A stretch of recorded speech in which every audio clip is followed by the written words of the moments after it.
गोटे spacious 3 BHK और 3 toilet थिबा गोटे अपार्टमेंट प्रोजेक्ट मु आनी छी जाटा गोटे हाई राइज अपार्टमेंट रोची 32 फ्लोर वाला हाई राइज रोची Bhubaneswar one of the tallest building भीतर जाउची पुनी रहुची एटा हाईवे साइड रे लोकेशन होची भुवनेश्वर जाणा लोकालिटी रे चलो तो घर गोटे लुकआउट भी देखि दूची आपण एट जो पाइजो एटा आपण living space drawing dining common से आपण पाइजो किचन देखंदु सेही टाइप रे रहि जिवो अब एई पडे आपण पाइजो छ बेडरूम नंबर 1 जोटा के किड्स बेडरूम हिसाब रे आपण यूज कर परिबे तो एठी आपण पाइजो कॉमन टॉयलेट सहित ये रोची आ गोटे मास्टर बेडरूम देखि नियंतु टॉयलेट भी अटैच अछि प्लस आपनकर बेडरूम सहित आपनकर बालकनी भी अटैच रहउची तबर एई पटे सेमति आपण पाइजो थे आ गोटे मास्टर बेडरूम ये रोची आपण टॉयलेट सहित ये रोची आपनकर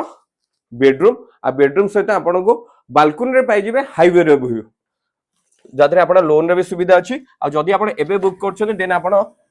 10 लाख अप टू डिस्काउंट भी पाइ जछथि लिमिटेड यूनिट खाली अछि कहि रखली 600 प्लस फैमिली रोज सोसाइटी रोची जादरे 300 प्लस यूनिट बुक हे सरी सो डिटेल्स जानिया पे हमर भुवनेश्वर जाणा प्रोजेक्ट विषय रे स्क्रीन ने दिए था नंबर रे कॉल करनियो।